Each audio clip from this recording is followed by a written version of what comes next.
sala de visita. Hoje recebendo o secretário de Obras Públicas da cidade de Ribeirão Preto, Abranches Fuad Abdo. Muito obrigada pela sua presença, secretário, pela sua disponibilidade de estar falando conosco hoje. Eu que agradeço a oportunidade de estar podendo, junto com você, esclarecer à população o que está por vir, o que nos é reservado, né, a nível de obras importantíssimas, que pela primeira vez na história vamos estar tratando da mobilidade da cidade. É um problema que todas as cidades médias e grandes estão enfrentando e vai ser o grande problema do futuro. Secretário, primeiro eu gostaria de saber quais as funções da Secretaria de Obras Públicas, quais serviços estão abaixo dessa secretaria e qual a diferença da Secretaria de Obras e a Secretaria da Infraestrutura, porque tenho certeza que muita gente em casa também tem algumas dúvidas, assim como eu. É muito interessante essa sua pergunta, que realmente as pessoas confundem, mas é muito simples de explicar. Todas as obras de manutenção são responsabilidade da Secretaria de Infraestrutura. Tudo que é manutenção, que dependa de pequenos serviços, isso é Secretaria de Infraestrutura. Todas as obras novas que nós vamos ter, pontes, viadutos, túneis, Secretaria de Obras, escolas, creches, tudo sob a responsabilidade da Secretaria de Obras. Por quê? Todos os serviços são licitados e contratados. A Secretaria de Obras, então, realiza a obra nova e a infraestrutura passa a fazer a manutenção dessa obra depois de entregue pela Secretaria de Obras? Basicamente. As obras novas, elas têm um período, né, de garantia que as empresas têm que ter. Então, ainda a Secretaria de Obras fica sob a sua responsabilidade. Seriam as obras mais antigas que ficam na responsabilidade da Secretaria de Infraestrutura. Eu queria ainda voltar na questão das obras anti-enchente, porque historicamente a cidade sofreu por mais de 70 anos com os alagamentos, principalmente na Avenida Jerônimo Gonçalves, na Francisco Junqueira e alguns outros pontos da cidade. Esta é uma obra que marcou a cidade de Ribeirão Preto, outras estão por vir, né, secretário? O que você pode falar a respeito dessa obra anti-enchente ainda? Ela já terminou? Não, como dizem alguns especialistas, obra anti-enchente não termina jamais. Porque a cidade é uma coisa viva, ela não para de crescer, né? Então você tem espaços, áreas rurais que vão sendo ocupados pela expansão urbana, então você não tem como parar. No nosso caso específico, é importante a gente apenas colocar alguns aspectos para que as pessoas possam entender, né? E saber exatamente, às vezes, o que nos cobrar, né? Porque a nossa função é trabalhar pela cidade. Então, pela primeira vez na história, você fez um investimento de grande vulto, que foi toda a canalização do Ribeirão Preto. Então, a gente costuma dizer que é o sítio histórico da cidade, né? Onde ele atravessa a cidade no seu local mais importante, que é na Avenida Jerônimo Gonçalves, da rotatória Amin Calil até a Vila Virgínia, a Rua Primo Tronco. Então, esse trecho ele foi 100% executado. Mas isso é apenas uma parte do projeto de macro-drenagem. As pessoas não fazem ideia que hoje, para que se faça uma intervenção, você tem que ter, a cidade é obrigado a ter um plano de macro-drenagem. O que é um plano de macro-drenagem? É um estudo completo de toda, vamos dizer assim, toda a malha hídrica da cidade. Então tem 230 veios d'água, ninguém imagina uma coisa dessa, como se fossem pequenos telhados, jogando em pequenas calhas, e isso tudo deságua no Ribeirão Preto e no Retiro Saudoso, tá? Então, por isso, tudo que você vê, às vezes eu costumo dar sempre esse exemplo, quando você vem de Sertãozinho, quando você olha a cidade, tudo que você enxerga, essa água vai passar de frente, na rotatória Amin Calil, de frente ao bombeiro. Então, esse ponto nevrálgico foi resolvido. De forma inédita também, junto com os recursos, vieram recursos para projeto do governo federal. Esses projetos foram contratados, estão em fase final para que sejam concluídos.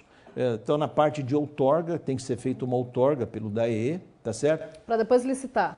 Para depois nós conseguimos os recursos, que são de grande monta também, quer dizer, para continuar o projeto.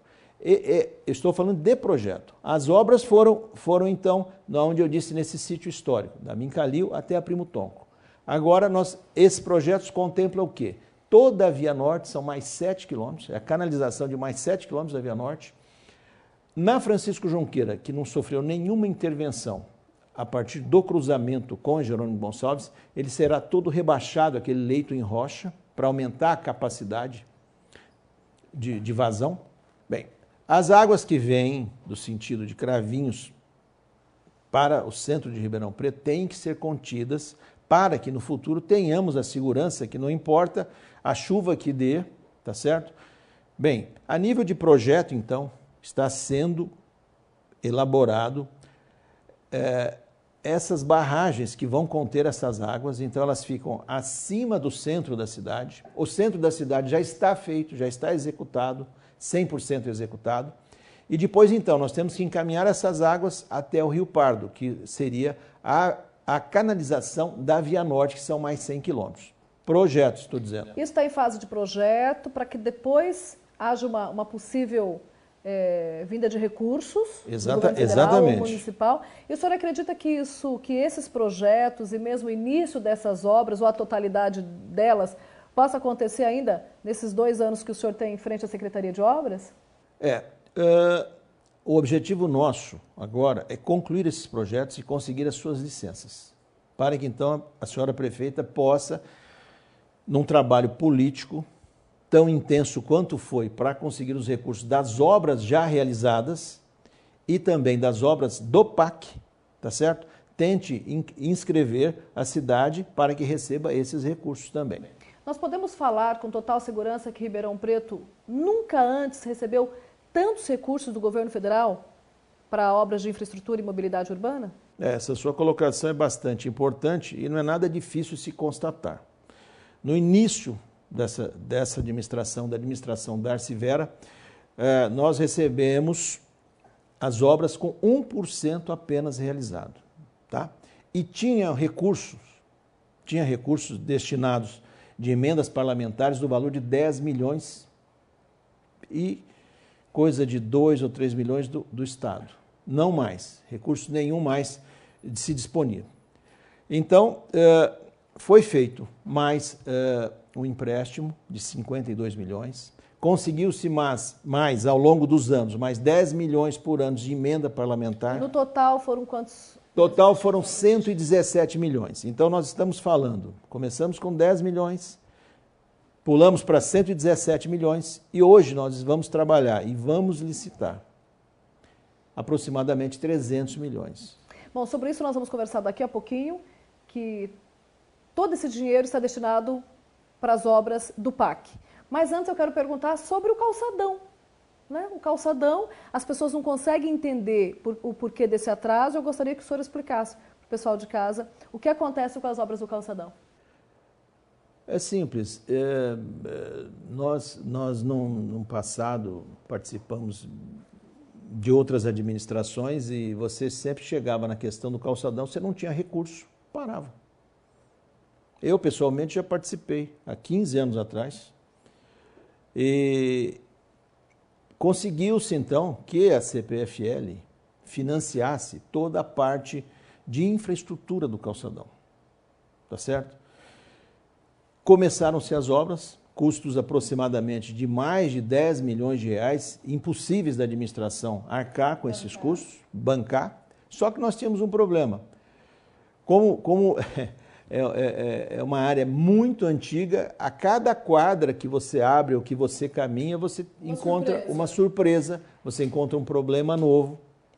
Muito bom. Feito todo esse trabalho de infraestrutura, foi colocado, então, a CPFL nos entregou o calçadão com uma capa de um contrapiso que teria que depois, então, ser removido, senão seria impossível você transitar pelo calçadão, né? Feito isso, nós então licitamos a obra para que fosse feito o acabamento da obra. Tá? O que é o acabamento? É o piso em si, mas para que você coloque o piso, você tem que fazer todo um trabalho.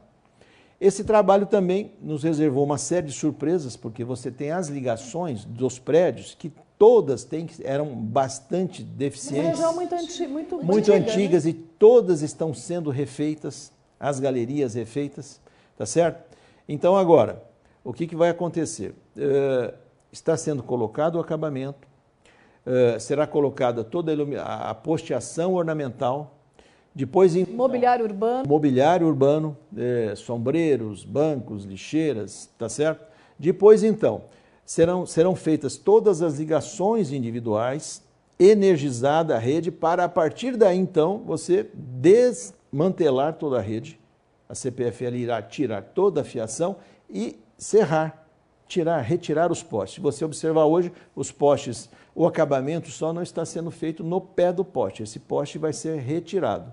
Mas é importante que se faça todo este trabalho. O calçadão realmente está ficando muito bonito. Quem não teve oportunidade ainda de andar por ali, já observar essa parte do piso que está colocado, faça isso, aproveite esse final de semana. Tenho certeza que você também vai gostar. Secretário, qual a importância dessas obras para o futuro de Ribeirão Preto?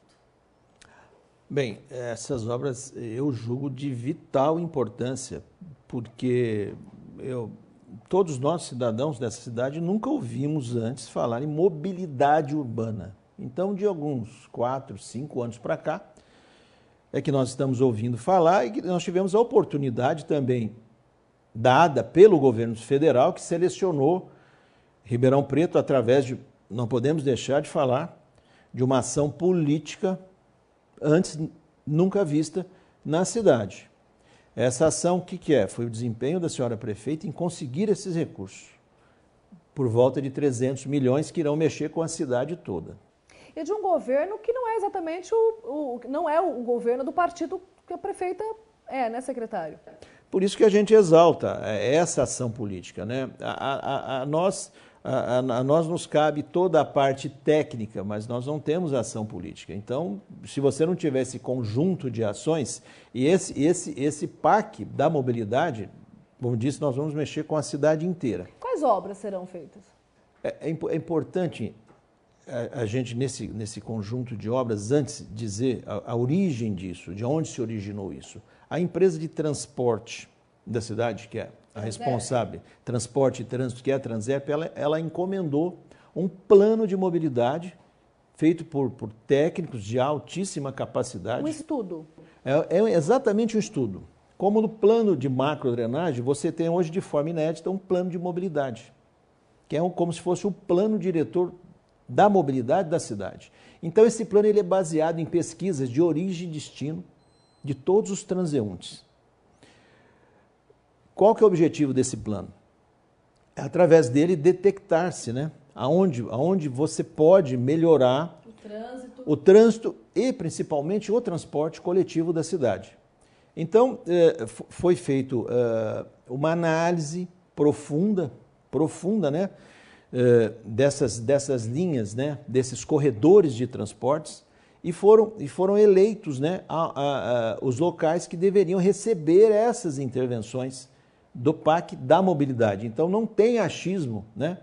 Às vezes tem pessoas que acham, não, isso foi resolvido à revelia. Criticam por criticar, né? Muito pelo contrário, isso é fruto de um estudo profundo. De vários profissionais, não de uma pessoa só? De uma empresa especializada, com profissionais renomados, tá certo? Então, para que a gente só tenha um resumo, se nós dividimos a cidade em norte e sul, norte, Ribeirão Verde, Avenida Mugnato Marinsec, sul, você tem o Ribeirão Shopping. Esse trajeto dá aproximadamente 30 quilômetros. Então você vem Presidente Vargas, Independência, Meira Júnior, Mogiana, Brasil, Thomas Alberto Horta, Avenida Recife, entra no Ribeirão Verde, que vai ser a Mugnato Marinsec. Isso tudo dá aproximadamente 30 quilômetros. Esse trajeto todo o asfalto vai ser recuperado.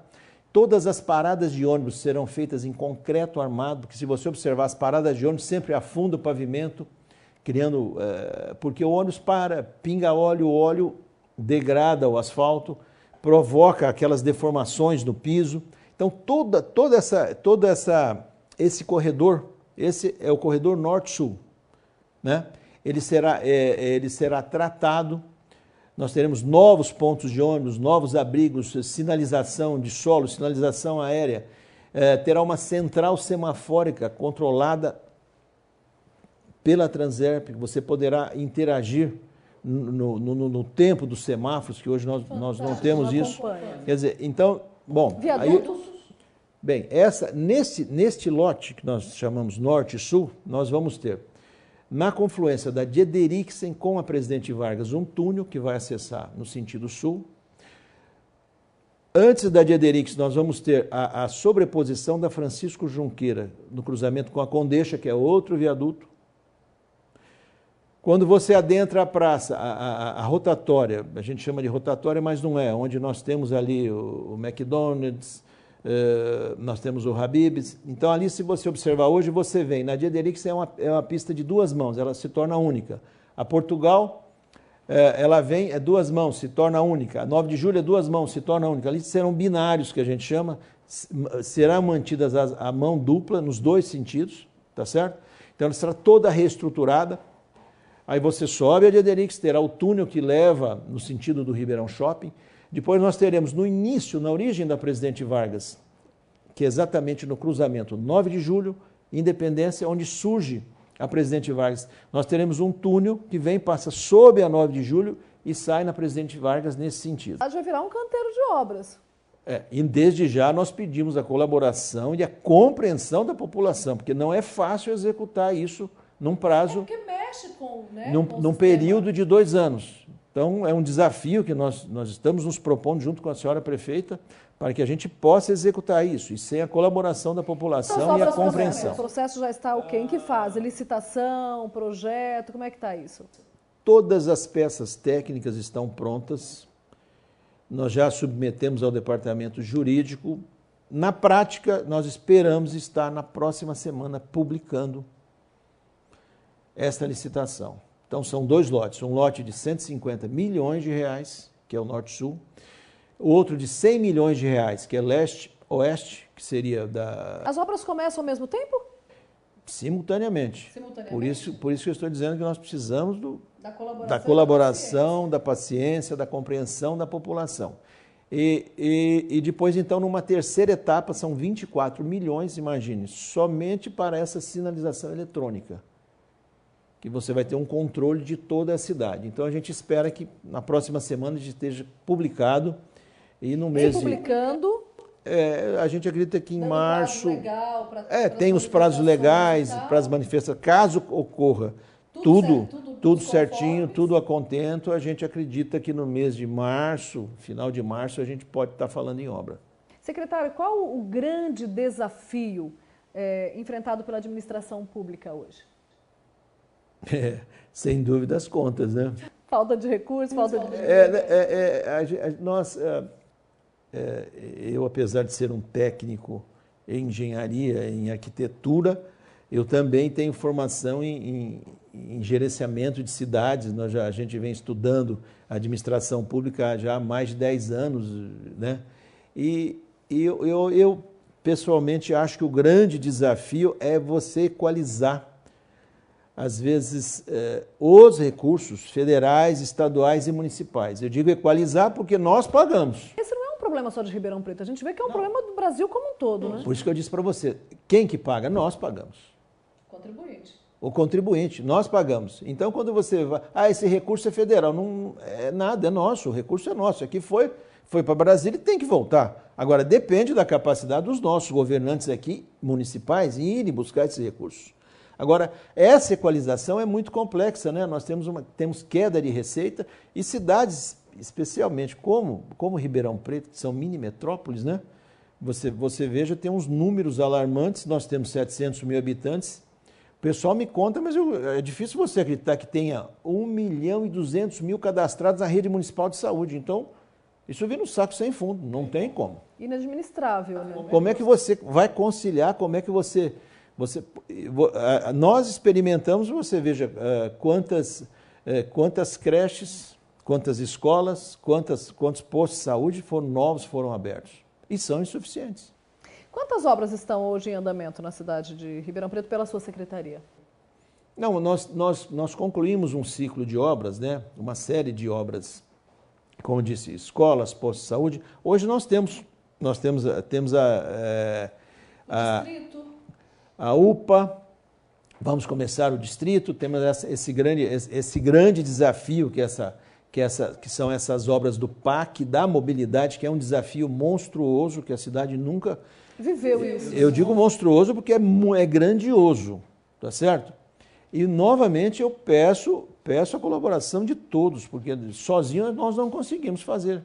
Nós temos que contar com os 700 mil ribeirão-pretanos para que possamos trabalhar junto, tá certo? Cada um fazendo a sua parte, os técnicos, os funcionários públicos fazendo a parte deles, tá certo? A administração pública fazendo a parte deles e a população, também, né? O cidadão também. Quando nós emitimos um comunicado, por favor, evitem essa região, se encaminhe para uma outra região, a gente espera contar com a compreensão da população, senão fica muito difícil, muito complicado. Abranche, de que forma o cidadão pode acompanhar as obras que estão em execução ou mesmo os projetos futuros da Secretaria de Obras?